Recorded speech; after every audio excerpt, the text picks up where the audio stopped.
right, good evening, ladies and gentlemen. We appreciate your presence here.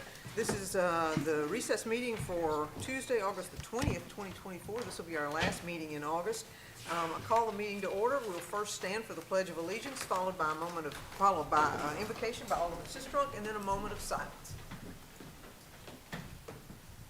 I pledge allegiance to the flag of the United States of America and to the republic for which it stands, one nation, under God, indivisible, with liberty and justice for all.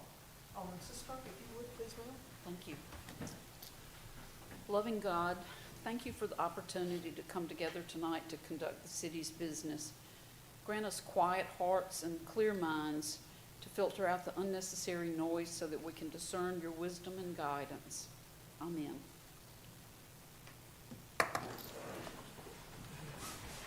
Again, thank you, everyone. We appreciate you being here. We'll move to our first order of business, which would be approval of the official agenda, including the consented items. The first, if we would please, we can remove the matter under executive session. Personnel has resolved itself. We will not be taking that one up. So we can move that one. Alderman Moreland, any changes to the agenda or consented items? Alderman Rupp? No, ma'am. Alderman Brooks? No, Mayor, thank you. Alderman Beatty? No, Mayor, thank you. Alderman Sistrunk? Yes, under sanitation, item K1, can we add, in addition to advertising for bids, can we add, and to determine, and to evaluate financing options? Okay, and to evaluate financing options. Any objection to that addition to the verbiage associated with sanitation K1? Seeing none, we will keep that on consent with those changes. Thank you. Okay, all right. Anything else? No, ma'am.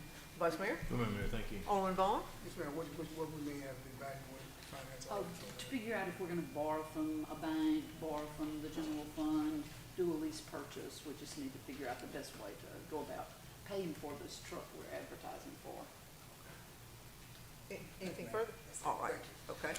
In that case, I need a motion to approve the official agenda with the consented items with that revision. So moved. I have a motion from Alderman Moreland. Do I have a second? Second. Second from Alderman Rupp. All those in favor, please signify by saying aye. Aye. Opposed? All right, motion carries, and I will read the consented items. First, it's consideration of the minutes of the August 2nd, 2024 work session of the Mayor and Board of Aldermen of the City of Starkville. We have consideration of the minutes of the August 6th, 2024 regular meeting of the Mayor and Board of Aldermen of the City of Starkville. We have, under Mayor's business, A is consideration of approving the revised contract with Oktibbeha County Tax Assessor's Office for the term from 2024 to 2026. B is request approval of a memorandum of understanding between the City of Starkville Board of Aldermen and the City of Starkville Mayor for the purposes of obligating our local fiscal recovery funds, LFRF, for the aerator improvements project. Under Department Business, we have Community Development Planning. We have one is consideration of FP 24-06, which is a request for final plat approval for Columbia Industries subdivision at 101 Airport Road in an I industrial zoning district. Under City Clerk, we have two is acceptance of the July 2024 financial statements. Under HR, we've got a recommendation to hire Ethan Ruiz as a part-time dispatcher with the Starkville Police Department. We've got a recommendation to hire Gage Wesley and Jonathan Whittington as entry-level firefighters with the Starkville Fire Department. And then we have a recommendation to hire Jamal Roby as a seasonal meter technician with the Starkville Utilities Department. Under Parks, we have consideration of approval of the lowest base bid plus two alternates, 2 and 3, from Ethos Contracting Group in the amount of $6,705,557 for the McKee Park Improvements Project. Under Police, we have A, consideration to accept the fiscal year 25-405D Alcohol and Drug Impaired Driving Enforcement Grant for the continuation project of 100% reimbursable DUI enforcement to be used to fund 2 DUI officers and DUI equipment in the amount of $122,122. Further, under the Police Department, we have item B, which is consideration to apply for the 100% reimbursable hotspot policing continuation grant for the purchase of equipment, software licensing, and overtime enforcement for narcotic and alcohol-related investigation in the amount of $105,420. C is consideration to accept the fiscal year 25-402 Police Traffic Services Grant for the continuation project of a 100% reimbursable police traffic services enforcement to be used to fund approximately 600 hours in overtime for speeding, child restraint, and seatbelt enforcement in the amount of $20,000. Under the Sanitation Department, we have one, request approval for consideration to advertise for the purchase of a residential rear loader refuse truck and remove the 2014 garbage truck, VIN ending 7352, from inventory and evaluate financing options. Under Utilities, we have request approval of selecting the Cassidy Company, Neil Schaefer, Clearwater Consultants, Inc., Springer Engineering, and Garver Engineering to provide consultant services related to water and wastewater infrastructure, and authorization for the mayor to negotiate and execute master services agreements in accordance with Mississippi procurement procedures. Number 2 is request approval of renewing the WinCam software for the CCTV truck in the amount of $5,050. Number 3 is request authorization to advertise for bids for the steel transmission structures and appurtenances material only.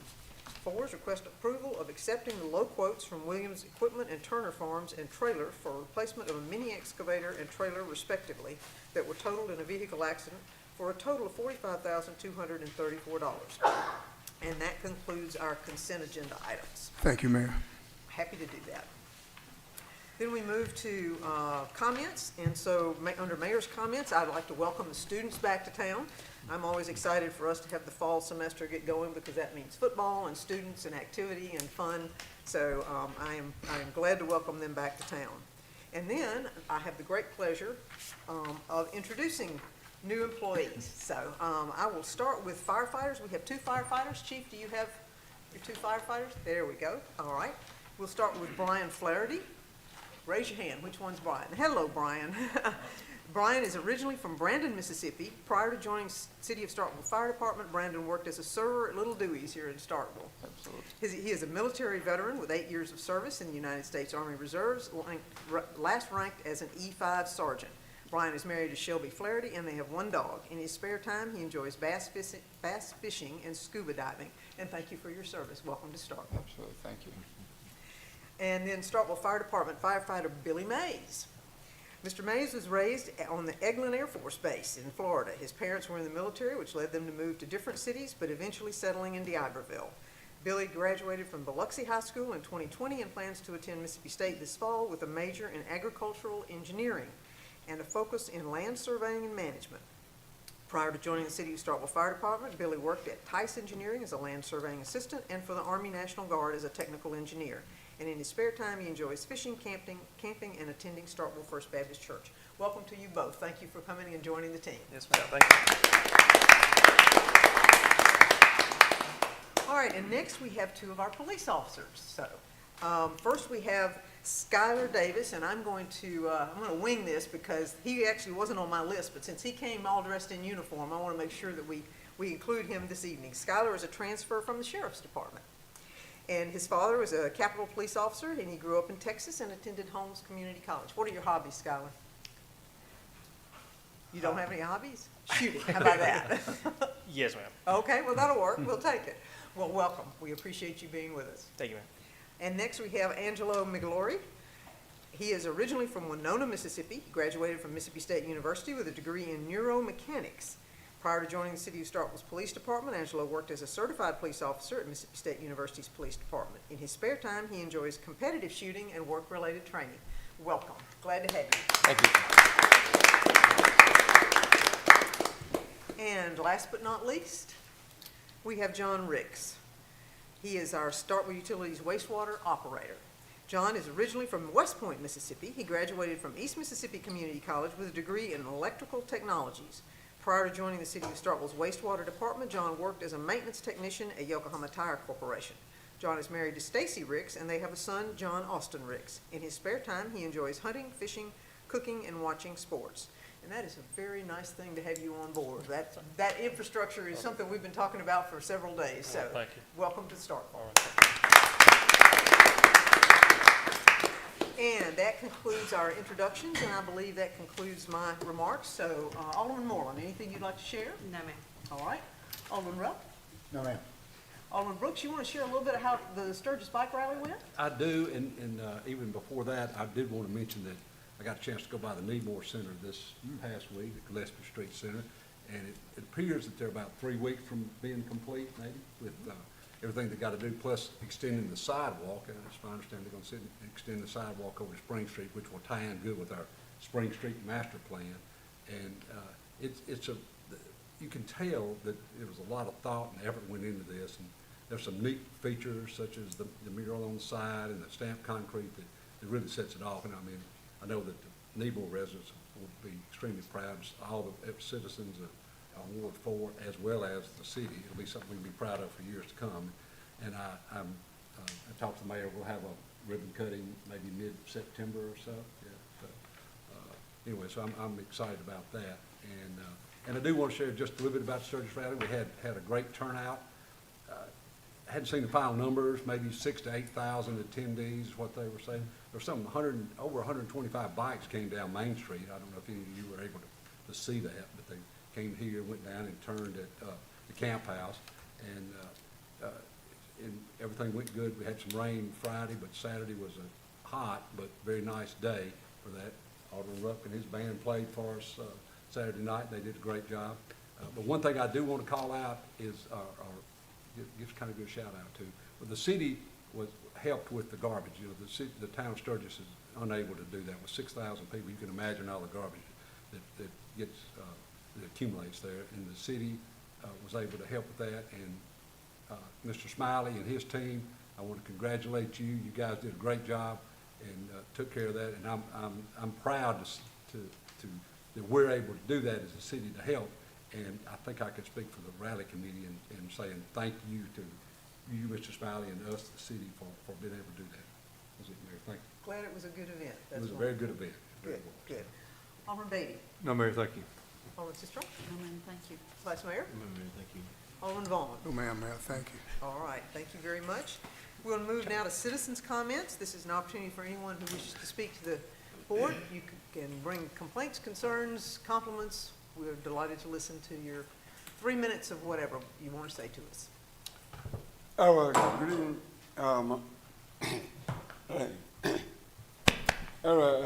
Good evening. My name is Adam Turner, Ward 7. To the mayor, to the police, to the fire, to sanitation. The citizens are right at Wood Street and the apartment complex across from Wood Street. We were, if you could put a sign saying pedestrian, because when the cars come off 12 and come off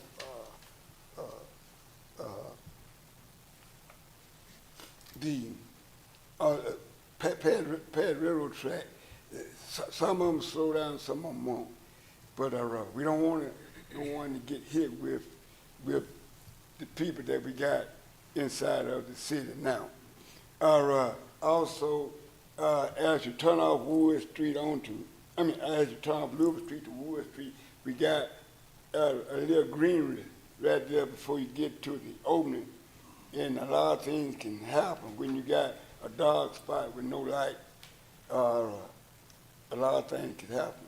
Also, pretty much for us in the coming months, because things might get eerie, but pretty much for our Al Sharpton and all the military, because when you put a threat out there, if I don't get elected, it's going to be a bloodbath. That makes people nervous. Thank you, Mr. Turner. Anyone else? Anyone else? All right, I will close it as citizens' comments, and we will move to public hearings. Our first public hearing, consideration for lot mowings of properties on the mowing list for adjudication as menaces to the public health, safety, and welfare of the community and in need of cleaning, and to approve cleaning in accordance with Mississippi Code annotated 21-1911. We had 12 properties that were listed on that mowing list, and of the 12, only 3 remain to be adjudicated in that status, and that would be 109B Westbound Street, North Long Street and 280 West Garrett Street. Those particular properties remain in that same state of disrepair. And so I would ask that the board, I will open it as a public hearing, but I would ask that the board after that time, have those three as what we would go exercise our opportunity to mow under 211911. So I will open it as a public hearing. Anyone wishing to speak about the properties that were on the list, you are welcome to do so now. Anyone? I will close it as a public hearing and then ask for a motion from the board for us to clean the three properties that remain unaccounted for or unmowed. I have a motion from Alderman Vaughn. Do I have a second? Second. Second from Alderman Moore. Next question after second. Yes, I have a second from Alderman Moore. Yes, Alderman Beatty, go ahead. Was the property on West Cricht Street included in that 12 properties? No, they were in your packet. It is not included in there. It had been mowed, if you recall. We have already declared it as dilapidated, so it is now in a state that it will be demolished. And so that is part of what we're planning to do. What's the timetable For the demolition? demolition, well, I think we've determined that it does not have asbestos. And so we are looking at using the street department to do so. So it will be a matter of coordinating that. So Thank you. we will do that, actually talked By the about end of that the year. yesterday. Oh, yes, it'll be done well before the end of the year. Okay. Thank you. All right, thank you. So I have a motion and a second. Any further discussion? All those in favor, please signify by saying aye. Aye. Opposed? Motion carries. Thank you, everyone. Mayor, would you mind repeating the three that were Sure. Shall I just give you this? Oh, okay, I can say it. It's 24-00430. Parcel number is 118I00005.46, 109 West, 109B Westbound Street, and then 24-00373, 1180-00-018.00 North Long Street, and then 24-00351, 118-27021.00280 West Garrett Road. But you may have those, I'll give you this afterwards for you to verify that, okay? All right, next we have the second public hearing and consideration on adopting an ordinance to establish prohibitions against criminal loitering and aggressive solicitation. Anyone wish to discuss this before I open it as a public hearing? Anyone? Seeing none, I'll open it as a public hearing. At this time, anyone wishing to speak on this particular item before the board considers adoption of it, this will be the opportunity for the board to actually take action in that regard. Now would be the time, either for or against. All right, seeing none, I will close it for the second public hearing, and I need a motion and a second if I've got one. I move approval of this. Okay, I have a motion from Alderman Brooks. Do I have a second? Second. Second from Alderman Moreland. Any other discussion? All those in favor, please say, yes, sir, Alderman Vaughn. I'm gonna say, do this consider the people just standing around, or just consider the people that harassing someone? This is for aggressive solicitation. This is for people who will not take no for an answer, who continue to harass and create an issue at our intersections or in some of our private businesses like convenience stores and that sort of thing. Okay. Okay? I was gonna say, Alderman would you mention, Sistrunk. would you mention the, sites that are specifically outlawed from approaching people like around ATM machines and that sort of thing? Yeah, I'd be happy to, except I don't have it in front of me. So, There but I are some, know- there are some sites Yes, there specific are. areas. There are areas, okay, here we go. Guess who's Johnny on the spot? Thank you so much. All right, that would be, well, I know there's supposed to be, there's intersections that would be, back from busy intersections. You've got ATMs, you've got banks, check cashing businesses, parking meters or pay stations, private buildings, public areas that would be, where the public has access includes but is not limited to the common area of a hospital, apartment house, office building, transport facility, shop, basement, building entrance or doorway, lobby, et cetera. Public places that would be a governmental entity has title to which the public has access, but including but not limited to streets, highways, sidewalks, walkways. And then soliciting is defined as spoken, written, or printed word by other means of communication, an immediate donation or transfer of money or another thing of value regardless of the solicitor's purpose, regardless of whether its consideration is offered or advertised in an aggressive manner to coerce. Thank you. Does that work? Okay, all right. I have a motion and a second. All those in favor, please signify by saying aye. Aye. Opposed? All right, motion carries. Then we have a public hearing and consideration of a use exception. Mr. Haviland.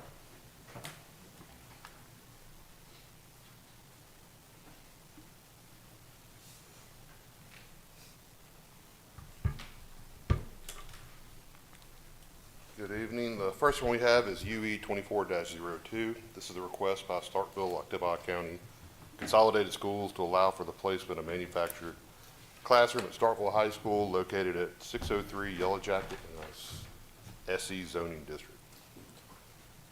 The applicant proposes to relocate a used manufactured classroom structure onto the high school campus. The structure is currently located at Armstrong Junior High School. On August 4th, 2015, the Board of Aldermen approved the use at Armstrong Junior High with the condition that the structure be removed by September 1st, 2017. It is currently still there. This request was reviewed by Development Review Committee as part of the use exception request. Comments from that are summarized in the staff report. Those comments include that they must meet ADA, that the structure should be located outside of the existing floodplain, and that the structures will need sprinkling if they're classified as educational use. So this is the site plan that was submitted. Louisville Street's on the far left. This is, I think, the driver's ed building, if I'm not mistaken, and they're proposing to locate it right here. And if we zoomed in, you could see that they're proposing some landscape screening. I think it was elm trees and hydrangeas. And then on this side, they actually have a ramp shown to get up to the elevation of the building. At the August 13th, 2024 Planning and Zoning meeting, the commission voted unanimously to recommend approval of the request with 3 conditions. The first condition is relating to floodplain, which is only on this site. The original location was going to be over here. The floodplain is something kind of like in that. So they have relocated it from where it would be in the floodplain, but the condition was kept on there just to be safe since there is floodplain on that site. Then the second condition is to have the screening as shown on the site plan, and then that the structure shall be removed 3 years after the approval. This request was noticed in accordance with UDC. 37 property owners of record were noticed directly by mail, and an ad was published on June 16, 2024, and noticed again on August 2nd, 2024. Sign was posted on the property, and as of this date, received no response to the notification. And the criteria for review and approval is up on the screen and also in the staff report. And if there are any questions. Okay, any questions of Mr. Haviland? Alderman Brooks. And what's your plan for the use of this, actually? I missed. For this one, they're wanting to use it as a classroom, so most likely it will fall into the educational use, which would require sprinkler. Not sprinkler.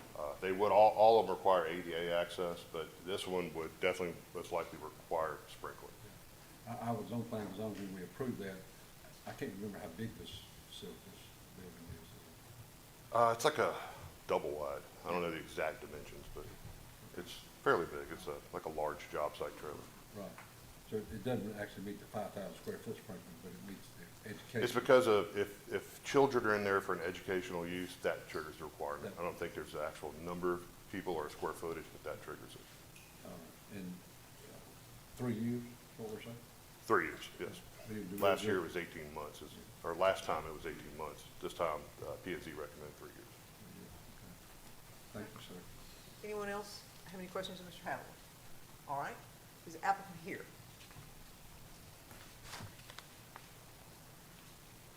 Anyone from the school district here? Do we know why they aren't here? They did not let me know. They were made aware at the planning and zoning that the meeting would be this week. They were at planning and zoning? Yes. Was Or they should we notified they need table to be it? at this meeting? I'm Was sorry. they I'm notified sorry, they need to Alderman be at Brown. this meeting? Yes, we notify them at the meeting. We kind of stop it. I turn around and tell them when the next hearing's going to be, that it's going to be in this room, 1 week from today. So. Okay, all right. Alderman Sistrunk, Can we table this until the representative can be you here? certainly can make that motion. I'd like to ask some questions Okay, about now, this. do you, Sure. do you, I'll second. all right, motion to table, and I have a second. And that, as the vice mayor helps me remember, that takes precedence, does it not? Yes, ma'am. All right. Yes, ma'am. Thank you. No, absolutely. All right, Motion to table from Alderman Sistrunk and second from Alderman Beatty. Any other discussion? All those in favor, please signify by saying aye. Aye. Opposed? Motion carries. All right, this item is tabled. It is unanimous, and my guess is that the next item is also a school district item, and I Correct. assume that we do not have anyone here Correct. that is different Yeah, from the it was the folks same from group. this one. So Alderman Sistrunk. I'd like to move to table that one as All well. right, I have a motion from Alderman Sistrunk. Do I have a second? I'll second that. Second from Alderman Beatty. Same motion to table, and no discussion. All those in favor, please signify by saying aye. Aye. Opposed? All right, both items are tabled. You will please share that with them? I will. Get a point of clarification. As Yes. far as the public notice goes in the paper and such, there's no need to do that since this was tabled in open session I would assume not. Mr. Huskisson, you want to weigh in on that on one? the spot. I don't know the answer to that, but we will make sure we do it correctly. Well, and if we'll be taking it up again. Yeah, Vice Mayor, you may Vice be recognized. Go ahead. I would think that we do not need to do it, we just continuing it. Yes. The hearing goes set for today, That so we- that those I requirements. believe that's Just like right. in court, you know, when you got an airship Correct. hearing, the judge, you know, you just continue to reset it. So we shouldn't have to renotice it, we're just continuing it until the next time.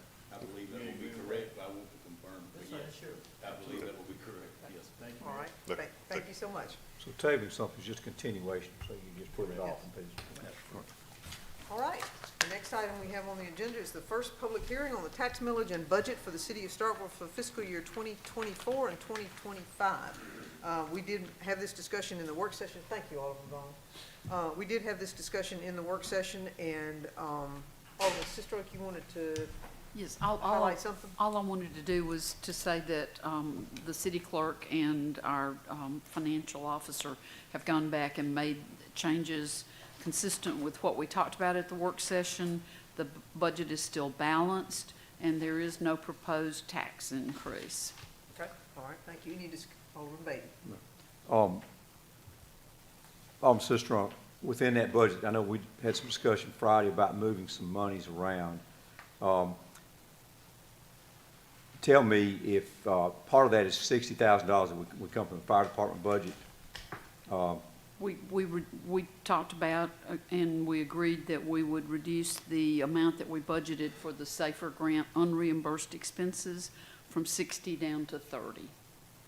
So it's still there, but it would more than likely slow that process if we are in fact awarded a grant. When you say slow, you mean if we're awarded it, well, we're gonna be able to take the money and re-open Station 5 and have At some point, 30,000? at some point during the year, yes, but not immediately. What is the difference between the 60 and the 30, the difference between opening it up immediately and not? No, no. I don't think it would open immediately anyway. We'd have to hire 9 firefighters. We would have to get them trained. We would have to have trained personnel to put at Fire Station 5. There would be promotions involved. So it's not going to be an overnight sort of thing. But the 30,000 that we're lowering as the local match for the SAFER grant, There is no match. That's for the expenses that the SAFER grant won't cover. but this would not delay beyond any normal course of events, the opening of Station 5, the difference between the 60,000 that we have allocated in the budget for that and the 30,000. It's difficult to say, Alderman Beatty. I mean, we don't know yet that we're going to get that SAFER grant. And we don't know how long it will take us to hire 9 firefighters. And we don't know how long it will take us to get those 9 firefighters trained and to know that we are able to retain them long enough to justify opening Fire Station 5. Maybe, But those are all operational issues. maybe the fire chief could enlighten us on a little bit on how the process. Chief Yarber, I just like to know. And the reason I say that is that for people in the audience, people watching on the internet stuff, this station's been closed for 4 years, and it is part of our fire protection system in the city of Starkville. It's also, I think, Chief, correct me if I'm wrong, will become integral to the maintenance of a Class 3 fire protection class rating. Yes, sir. And so it's something that we're I'm pretty adamant about, and I know the chief has been, about trying to find the money to reopen Station 5. It's expensive, but it's part of our fire protection system for the city of Starkville. Chief, I'll let you speak. Okay. Good afternoon, Board, Mayor, Vice Mayor. With the grant, we have 180 days, once we receive the grant, to hire the 9 firefighters. So it don't matter about the operational part of it. We have 180 days to hire, and then once we get them hired, we can train. But 180 days from time we get the grant to hire the 9 firefighters. So Will the money that we get for the grant will we be able to pay or hire 9 firemen? right, the grant will allow us to hire 9 firefighters and pay for 3 years, probably 3 years. In the Okay. 4th year, the city will have to start picking up the pay. Okay. That's all I had. Anybody? Okay, thank you. Anyone have any questions for the chief? Alderman Vaughn? Enough for the chief. Okay, all right, thank you, chief. Thank you. All right, Alderman Vaughn? How many, different places that we go take this money from, even though we're not gonna raise the taxes? How many areas do we go to remove these funds to accommodate what we need to do? The SAFER grant was one area, capital outlay was another, and we did recognize some revenue based on a grant that we received subsequent to our meeting last week. So those were the 2 areas that we reduced expenses, that are budgeted expenses that. So we didn't have to go in no department and get the money? And also a tiny bit of it will come from the effective date of the mayor's and the Board of Aldermen's pay raises, so. But the But- pay raise is Just hang on. Anything else, Alderman Vaughn? No, ma'am. Okay, Alderman Bay. the mayor, and board's pay raise is subject to resolution that will be approved by this board tonight, is that Yes, correct? assuming that Okay. that's the case.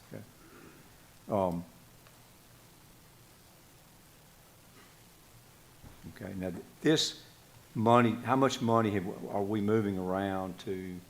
135,000, if my recollection is accurate from the board meeting, from the work session. Is that accurate, Ms. Harden? I think that's what we ended up at. In that It was purchase, 140 was the amount for the additional 10 cameras in person. so that purchase is 10 more cameras? 10 more cameras and another person. And how close does that get us to our staffing and our? It's within 5,000. Oh. no, Halfway? that is staffing, that's staffing. That's the- staffing, yes, fully?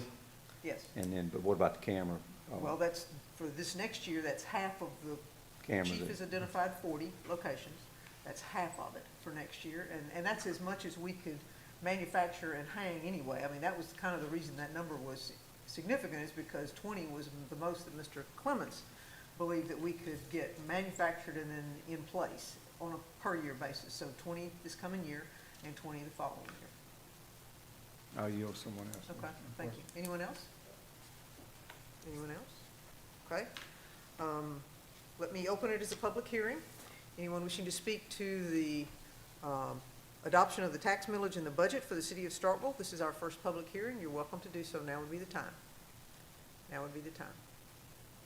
All right, seeing no one, I will close it as a public hearing, and we will move to item C, which Alderman Beatty just alluded to under Mayor's business. This is consideration of approving the pay raises for the mayor and the Board of Aldermen in the 2024-2025 budget year to be effective at the first pay period after the newly elected officials are sworn in on July the 1st, 2025. So this board's term ends on July the, I guess it'd be June the 30th, but the new board will be sworn in July the 1st, and that's when these would be effective for the pay raises. So that was my proposal. Alderman Rupp. For context, could our finance chair discuss what those numbers are?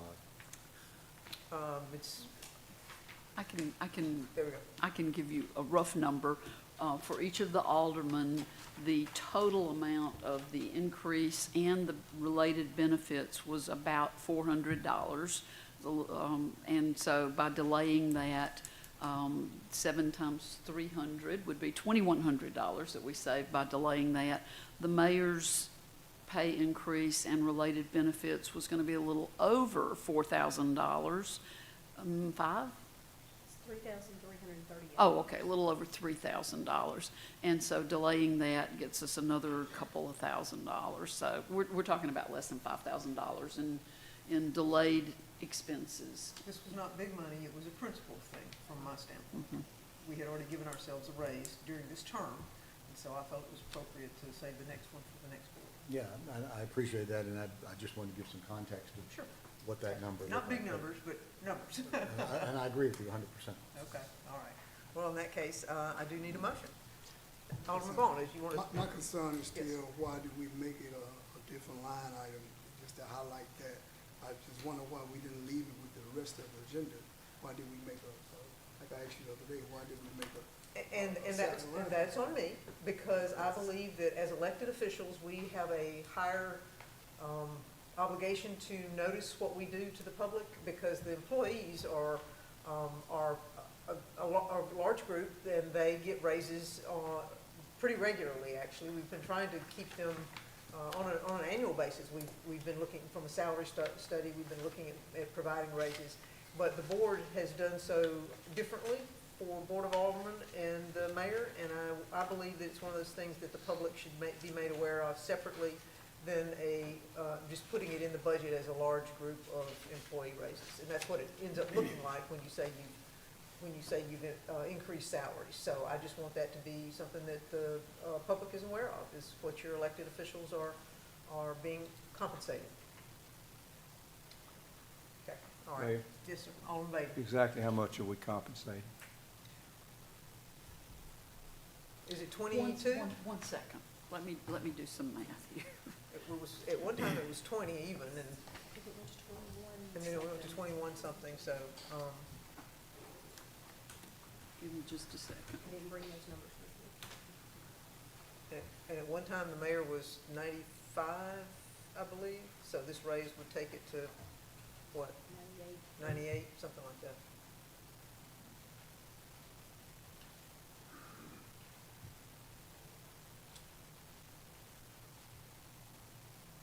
I think she's gonna divide by 7. I am. I'm exactly what I'm doing.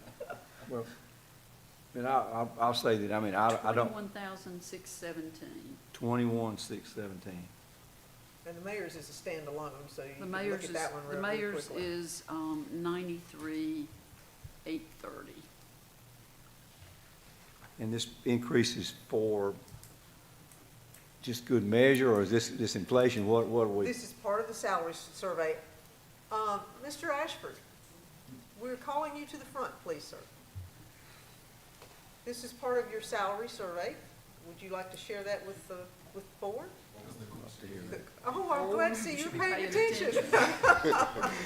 We were talking salary, and Alderman Beatty inquired as to why we would be getting an increase, and I told him it was part of your salary survey study that you did. So would you share that with me, please? Yes, sir. So when I do the salary study with the Stennis Institute, I include all employees, and so I consider the board a part of that study, and so we compared the Board of Aldermen to other municipalities. And so included in it, I think it came out to be a little bit over $400. So we're looking at similar sized cities? Yes, sir. Similar sized budgets, that kind of stuff? Yes, sir. And we falling in the, with this pay increase, we fall in the middle, at the bottom, at the top, where would we? Well, it's an average, and so, So we just kind of try to find an average, and yes, this is sir. hitting an average? It was the median of all of those compared. And this is a $400 increase approximately for each That's benefits and everything included. benefits and Yes, sir. everything. 10% would be what, 2,100, 5% would be 150, so that's, what is that, about 3%? 3%, something like that. Roughly. Anything else? I yield. All right. All right. Thank you, Mr. Ashford. It's roughly Oh, it's just- 1.5%. Sorry. Alderman Warren, did I see your hand? Yes, ma'am. I just want to make a comment. The only way that I'm willing to vote for a pay increase for the Board of Aldermen, that is only if the budget chair feels comfortable about the budget. I know it's not a lot of money for the aldermen, but I'm standing on that as principle alone. Because I will not vote for a pay raise for the aldermen and short any department inside the city of Starkville. So that's where I stand. So if you feel comfortable, that would be the only way I vote. I'm comfortable that this is not a number that's going to move the needle with the city's Just budget. transfer. May I ask another question? ma'am? Alderman Beatty. Alderman Sistrunk, somehow, and I didn't understand a while ago how the pay raises would be tied to the ability for us to fund the cameras or the things in the, how's this 5,000 gonna be? Instead of paying full 12 months of these raises, we're only going to pay 3 months, which means that money that we had we had in our original total has been reduced and has been reclassified over to the cameras. But if you went 12 months, it's 400 plus, it's a little over 400, what's it? It's another couple $1,000s. It won't buy another camera. The total amount for us, our pay raise, not just the alderman, for 12 months is what? For 12 months, You're talking about for elected officials? less, Elected officials. around $3,000 with benefits, a little less than That's- 3,000 with benefits for 12 months, For everybody. for the aldermen, for all alderman. 7 aldermen. He's asking about me too, about the mayor's position as well. So it's about 7 for, Well, that'd buy a camera. That'll buy a camera. Maybe we can give them that money back now. All right, anything else, Alderman Beatty? No, Mayor, thank you. All right, thank you. Do I have a motion? I'm going Alderman to, Sistrum. I'm going to make that motion to make these raises effective July 1st. And these are the reasons that I'm doing that. It is not enough to move the needle on the city budget. There will be a new board sitting up here July 1st of next year. I do not want to put them in the position of having to raise their own salaries. And so this is the most likely way to allow the new board, the new mayor, or the existing board, if we all happen to be back, and the existing mayor, if she's back, to have that raise, but have it as an arm's length transaction. So, All right, so I have a motion. Do I have a second? okay. Awesome. Thank you, Alderman Rupp. Mayor, one more comment on. Alderman Beatty. Thank you. I'm not gonna support this, and it's just on the optics of it. I know it's not a whole lot of money. It's, Robert Spoke's song said when somebody asked him at Mississippi State when he was president, about the money and benefits and everything. He says it's a pretty good gig. I think what we get paid, pretty good money. But, anyway, I yield. Okay, all right, thank you. All right. I have a motion and a second. All those in favor, please signify by saying aye. Aye. Okay, we're going to have to do this one at a time. If you would, please, by a roll call vote, if you would, answer yea or nay as the city clerk calls your name. Alderman Moreland, Nay. Alderman Rupp. Yay. Sorry, bear with me. Alderman Brooks. Daddy. Alderman Beatty. No. Alderman Sistrum. Yay. Vice Mayor Perkins. Nay. Alderman Vaughn. Nay. Okay, so there will be no pay raise for the mayor and board of aldermen. I'm kidding.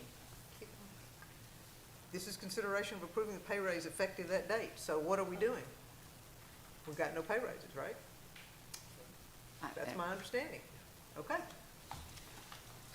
All right, moving along. Under- Well, actually, Mayor, It's not in the budget.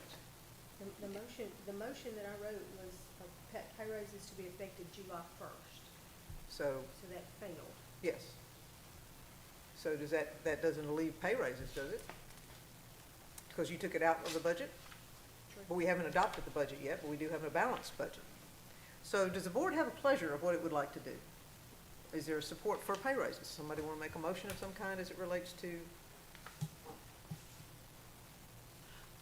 given the previous vote, then I move that the budget be amended to remove any pay raises related to just for clarity, to remove any raises related to the mayor and board of aldermen, and to reclassify that to the police camera line. Okay, I have a motion from Alderman Sistrunk, which would be to remove any raises effective in the current budget and to replace those remaining funds to the police camera line. I have a motion from Alderman Sistrunk on that. Do I have a second? Second. I have a second from Alderman Moreland. Any further discussion? All those in favor, please signify by saying aye. Aye. Opposed? All right, that's a great outcome. Thank you. All right, community planning and development. One more item. Mr. Havlin.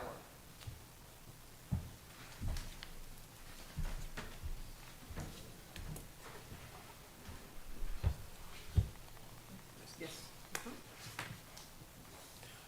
Thanks, ma'am.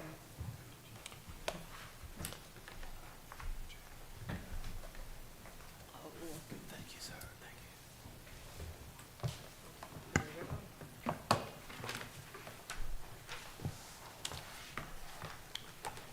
right, this is LW 24-01. This is a request by Craig K. of Stripe Lot America Corp. On behalf of Walmart Inc. to allow for the use of rock as mulch at Walmart located at 1010 Highway 12 West. So this is the large Walmart on the western side of town. The applicant is seeking a landscape waiver to use river rock type gravel instead of the required organic mulch. On March 11th, 2024, site plan approval was issued for the project. On the approved site plan, hardwood mulch was clearly noted a total of 5 times on the approved drawings that's shown on this slide, 3 times in the plant schedule, 1 time in the shrub detail, and 1 time in the specifications. On May 17th, 2024, commercial site plan improvement permit was issued for the project. On the permit set, hardwood mulch was clearly noted a total of 5 times on the approved drawings, 3 times in the plant schedule, 1 time in the shrub planting detail, and 1 time in the specifications. On June 23rd, 2024, it was observed that there was gravel was being installed, as you can see in the pictures. On June 24th, 2024, an email was sent to the project civil engineer informing him of the issue. The engineer replied back that he would have the contractor correct the issue. On July 1st, 2024, an incomplete waiver application was received by the applicant. On July 8th, a notice of violation was issued to the contractor at Walmart due to them continuing to install the rock gravel. On July 10th, a stop work order was issued due to the contractor continuing the installation after the notice of violation. On July 11th, a stop work order was lifted after the contractor was observed pulling back some of the rock that was installed in the previous days. On July 23rd, an updated landscape plan was submitted, which completed the landscape waiver request. There's several photos that were taken that are showing how the rock is kind of migrating into the parking lot area. You can also see that there are dead plants and weeds that are growing through the rocks. Some of the plants there are listed as native plants in Mississippi that are drought tolerant, but with irrigation, they're still dead. On July 30th, went back to the site, took more pictures. There were more dead plants and more rock had migrated into the parking area. The size of the rock creates a tripping hazard. You can see it next to my foot on the left. For the record, I wear a size 12, 13 shoe. It's a pretty large rock. And then you also see on the right they were observed dumping soil or soil mix directly onto the subbase of the parking lot. It's not necessarily part of this request, but I wanted to make it known for the record for future issues with this parking lot. So you can see here where they've left the compacted subbase and they're installing irrigation. The compacted subbase is pretty much hard as concrete. The criteria for landscape review and approval and the staff's analysis are both in the staff report. From the staff analysis, there's no special condition or circumstance that exists. No peculiar issue to the property regarding the landscaping was discussed during site plan review or during the permitting process. The applicant has chosen not to follow either the approved site plan or the permitting plan. Any hardship endured by the applicant is a direct result of the applicant's actions and the decisions not to follow the site plan or the permit drawings. Granting a waiver would create a situation that would be detrimental to public welfare by creating a potential for a trip hazard. At the August 7th, 2024 Landscape Advisory Board, the board voted unanimously to recommend denial of the request based on the criteria for review and approval. And if there are any questions. Okay, any questions of Mr. Hamilton? Alderman Brooks? So that subbase, should that be, I mean, is it your recommendation, that that be tilled or something before they? As a landscape architect, I would never allow on my job site for you to plant on top of compacted subbase.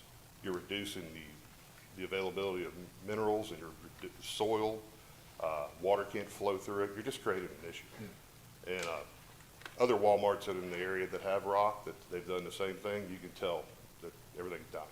So I'm just making note of that in this meeting for future notifications to Walmart as the plants die and they have to replace them per code, that this was said. Anything else, Alderman Brooks? No, that's fine, thank you, Mayor. Alderman Bailey? Compacted sub base, that's not asphalt, that's compacted red clay. It's what they put the asphalt on top of, and they just poured the curb directly around it, which again, that's necessarily not part of the rock mulch request, it's just making note of it. So as you can see on these images, they just poured the curb right on top of the compacted sub base, did the asphalt around it, poured dirt in it, planted on top of it. Is this being provided to us by the contract? Applicant is gonna get a chance to come up and provide, some additional information based on what he submitted, so yes. Mayor, may I be recognized? Yeah, Alderman Beatty, are you, Vice Mayor? Yes, ma'am. Mayor, just want to make, just a general comment. This was mentioned at the work session on, Friday. As I understand the facts are, as Mr. Havlin has articulated it, they were given some set of plans as to what our policy, requires. And they were clearly informed, as I understand the facts, Mr. Havlin, that they were to place the hardwood mulch. And that's what our UDC requires. Correct. Mayor, the point I want to drive home here to the applicant and others who are listening, you know, when we have policies and procedures in place, we expect them to be followed. We don't care who it is. We want everyone to know that whenever we have any policy, wherever the policy is that was promulgated and approved by our city, it needs to be honored. The Supreme Court, and the attorney can attest to this, has said that a rule that is not enforced is no rule. Now, you know, the policy was, in my opinion, intentionally, willfully, and deliberately violated. Your staff carefully, as always, with a wealth of knowledge and a wealth of experience. And it is disturbing when we have very seasoned staff here, takes the time daily to tell the people, and there's no financial issue here, that we want this hardwood mulch, beautiful mulch. You can get it anywhere. Go down to the co-op and get it. They have an abundance of it. And instead of it, they did as they pleased, because obviously, for some reason, and whatever that may be, was hoping and thought maybe it would get approved. And once that was discovered, Mr. Havlin, we go out and put a stop work order. And that didn't seem to be good enough. And then the rocks just stayed. And look at all that, what we see on the screen. Look at all that evidence. And then our experts come in that this board has appointed. The professionals that are licensed, the Landscape Advisory Board, not a single one of them said approve it. And this board has, by custom, tradition, and practice, has supported all of those boards. And Mayor, not taking up time unnecessarily, just want to drive a point home here that when we have a policy, whatever that policy says, whatever it is, whatever department it is, we do not put it out there just for individuals to think that it's a discretionary policy. And Mr. Havlin, you have a lot of experience. You're very intellectual, very scholarly, and you made that clear to them. So they just did, in your face, in the city face, said, well, we don't care what this policy says. So we need to send a message to this entity. You know, we didn't just start this discussion. We got the invitation from them to start it. So we need to send the message to let them know that when we have a policy, we have a reason for it. That's why we have the city planner, the assistant, and all the staff. Mayor, I just wanted to make that point because, and hopefully we'll deny this because there is clear and convincing evidence. And the clear and convincing evidence, number one, is we have a policy. Number two, that you, Mr. Havlin, your team, inform them what needs to be done. Number three, then we send our staff out there for a stop work. If that didn't get their attention, but they didn't care. And then now they come for, well, we see we cannot get our way. So Mayor and Board, will you please do this for us? We just need to deny it. And so hopefully the board will do this, and I'm only speaking on this on the law and my background as an attorney. So hopefully when anyone sees our policies and procedures in place, they mean what they say. We expect compliance. Nobody is above the law. Nowhere in Starkville, nowhere in Oktibbeha County. If I run a stop sign, then the chief needs to give me a ticket. And I need to go across that hall and pay every penny of it. I'm not going to ask for no favors. I'm not going to say anything to the cop or to the police officer. So, Mr. Vice Mayor, did you run that stop sign? Yes, sir. Get my ticket, come here and pay it. I'm not above the law. I'm not above the law, and nobody else should be above the law. And that's what these policies are for. We expect strict compliance with all our policies. And that's what we need to hold everybody's feet to the fire. Mayor, I yield. Thank you, Vice Mayor. Anyone else before Alderman Bailey? Mr. Tavlin, this was explicitly, this information delineated to explain to the contractor that the rocks didn't meet. It was explained to the civil engineer during site plan review. They made notations and changed it on the plan. And then it was looked for on the permit set to make sure that it was still there, which it was, hardwood mulch. Then once the permit was issued and the site contractor was released, that's when they started just installing rock mulch. It was up to the civil engineer to convey this to the contractor that this. I believe from what they've said, they had the conversation, but I can't verify that. But in your opinion, the contractor was aware that this would not meet But code. he was definitely made aware of it because he responded back to the city after that conversation with the civil. I know we've been handed a folder where contractors gotten out and gone all over town taking pictures to justify doing something that didn't meet our code. Looking at other people's properties and how the landscaping stuff, and that's beside the point. If this was clearly explained to the contractor and they need the code, and basically just put this stuff in, trying to ask for forgiveness after the fact. That's you know, I'm like the gentleman from 6. We got to hold people's feet to the fire. I mean, or else codes don't mean anything. And they go down the road. We're gonna run some more stuff with you know, color palettes and all kind of stuff where people are either gonna just do it and then come to and ask for forgiveness after the fact, or gonna come to us and ask us to, you know, to allow stuff that doesn't meet our code, and stuff that if we do it, we're just I mean, I don't know why we've set standards and have codes if we don't adhere to them. So, but anyway, Mayor, are you? All right, thank you. Let's give the applicant, I'm sorry, Alderman Vaughn. What date did you say the stop work order was issued?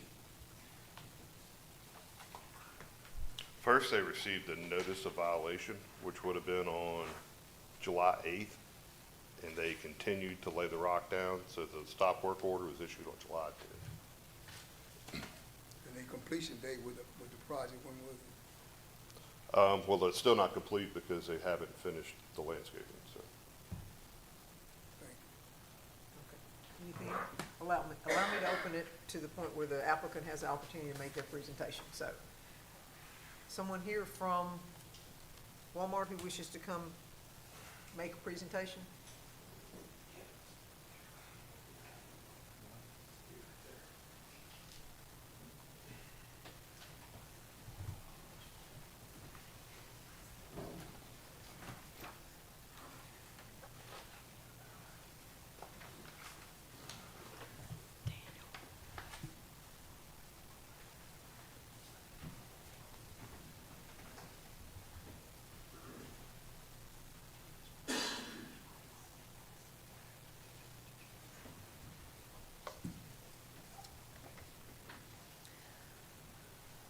And we have your folder. If you would, please introduce yourself to us. I'm Greg Kay. I'm the owner of Starkville out of America. Mr. Kay, all right, Yes. thank you. I'm Morgan Jones. I'm the project manager. All right, Mr. Jones, thank you. Mr. Kay, go ahead. As far as knowing and when I knew that the stones were not acceptable was when I was told, basically, by the city. I didn't know beforehand. The reason I didn't know beforehand is because they sent these out to us as a bid. We looked them over, and 10 days later, we came up with a price. I contacted Walmart about it when I got awarded the job, scheduled it in. I was told by my supervisor at Walmart that they, if I had the choice between stone and mulch, what would they prefer? They prefer stone. I have over many years replaced mulch in parking lots with stone. The reason being, of course, that mulch deteriorates, mulch floats, mulch turns, gets hard, and doesn't do its job.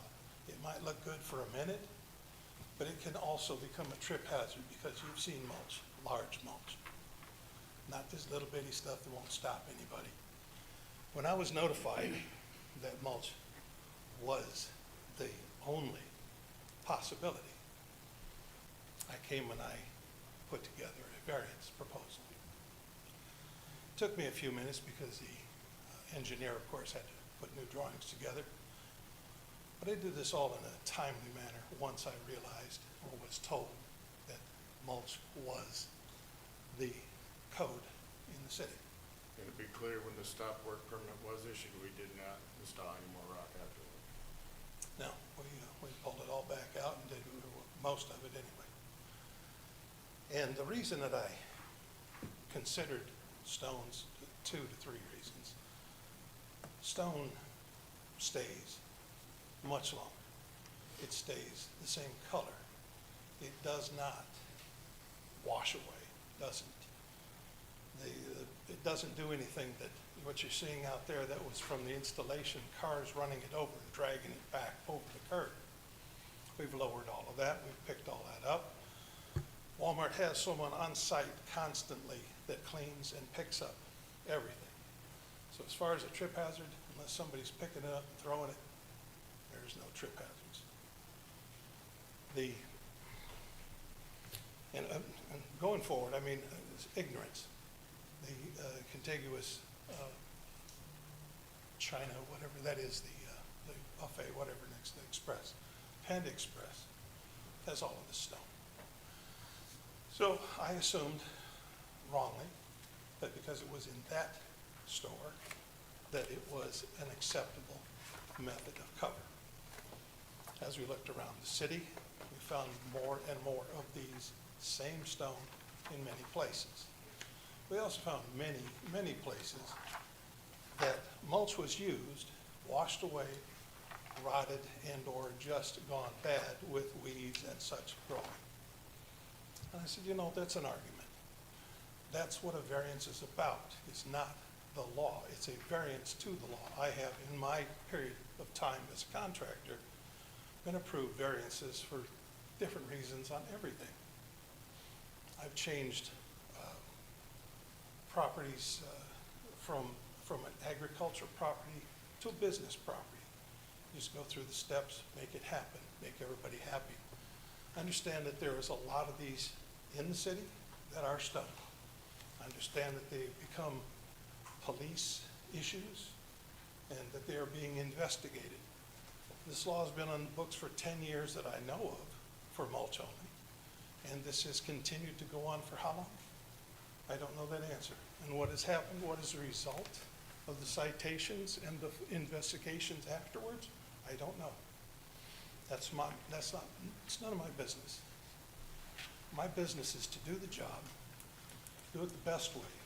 It costs a lot more money to put stone down than it does mulch. When mulch turns into whatever it turns into and washes away or changes into nothing, there's not a lot of people that go back and redo it unless they're forced to. People are lazy. Walmart has the money to do it. I'm sure they would. But a citation is a citation, means everybody else is going to have to go through the whole situation again. Rocks won't cause that. These rocks are decorative. They will stay the same color. They will stay in place. It is the best alternative that I know of. That's why I do it in many, many stores. I travel right now 17 states for Walmart to do this type of work. So I will tell you that when it washes and it looks terrible, the aesthetic is gone. These rocks will stay there and they'll look just as good as the day you put them in. And to speak to the planing on top of compacted base, that base was not compacted inside the islands. We compacted the base that was outside the islands. We also had an arborist come in, and every tree that we planted, we had a 24-inch auger and auger down past the subgrade into the soil. So the only thing that could affect it is the pH balance maybe in the soil changing from the base aggregate being disturbed. And that property, of course, is built on a swamp or a pond or whatever. There are 6 to 8 feet of red clay underneath that base. We dug into that. That base is saturated. That clay is saturated. Everywhere we dug a hole, there's water. So putting 14 to 18 inches of soil, and we have reports from several arborists that says that if we put that much material in the plants that we have put in, the roots go this way. They don't have tap roots. They won't go into the saturated subbase that will kill the roots. We followed best practices that I'm aware of after 36 years of all of this type of work. So I take my judgment and I do what I think is right. And although your codes could be changed to allow stones and what's here, you have things you have to follow. You're right. You have to follow those laws. That's why we're here for a variance. Anything else? Anything further? Any questions of Mr. Kay? Alderman Rupp. How did the stones at Panda Express get put in? I do not know. I do not recall. That was approved prior to Prior to, 2014, over 10 years ago. yeah, but the Panda Express has only been there a couple of years. I don't, 2014. They've been there 10 years? Time flies when you're getting old, my friend. And, but they're already, so you have illustrations of these down Highway 12. Is that the same thing? They were there putting in? No, some of those are code violations. The difference in what's going on with those and what's going on with this is that planning observes this as part of approving the installation. Those were installed correctly and then went back and changed. And if they had an approved site plan, there's a violation. We're currently working through a process on how to deal with that with code enforcement, sort of a workflow to get in touch with all those people and let them know. But there's also some other ways to do it. Anything further, Alderman Rupp? We've also ran complete new irrigation all the way across the entire parking lot, as well as a 455-foot drainage system down the center of the parking lot. Sorry. Anyone else?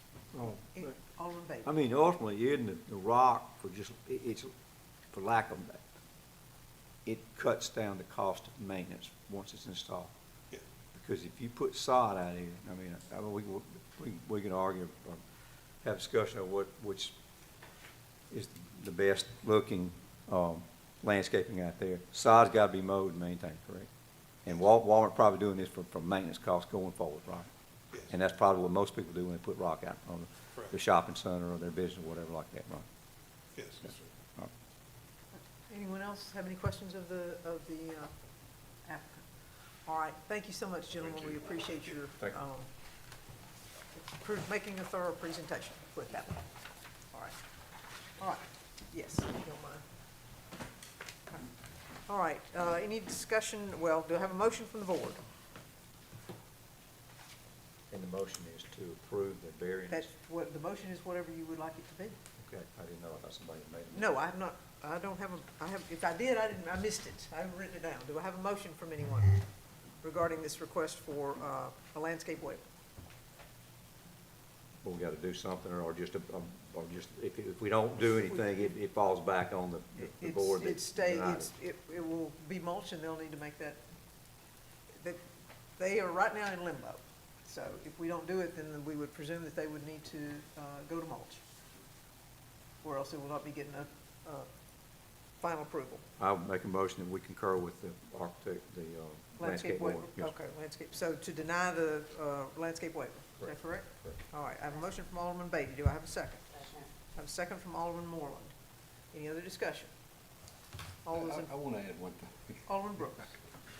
During all my years on planning and zoning, Mr. Latimer, everybody remembers Mr. Latimer, and he made a point of telling us, we have made some mistakes in the past, but we can correct those mistakes. We don't keep making mistakes, and we may have made a mistake in the past in a line, rock, or whatever that goes against these guys, but we don't continue to make those. We need to correct our mistake and move forward. So I'm in favor of Alderman Bailey's motion. Okay. All right, anything further? All those in favor, please signify by saying aye, and this is a motion to deny the landscape waiver. Aye. Opposed? All right, the motion carries, and the landscape waiver is denied. Gentlemen, I do want to say, though, that the work that was done on the parking lot, absent the rock, the work that was done on the parking lot and on the building itself has been remarkable. It's been incredible to see the improvement that Walmart has made in the community, in that building, and in that parking lot area. So, yes, sir. All right, and last but not least, I believe we have a claims docket. Do I have a motion? Move approval. A motion from Alderman Brooks and a second from Alderman Rupp. All those in favor, please signify by saying aye. Aye. Opposed? Nay. Motion carries. It's 5-2. I need to read the thing I don't have, but I'm going to make it up on the work session. We will be having a work session on the 30th of August at 11 a.m. It'll be held in the second floor conference room. We have posted it here at City Hall within the hour of the notice. It'll be made a part of the record. The public and press are invited to attend. Do I have a motion to adjourn? So moved. I heard Alderman Rupp. Do I have a second? Second by Alderman Vaughn. All those in favor signify by saying aye. Aye. Opposed? All right. Thank you, everyone. We are in adjournment.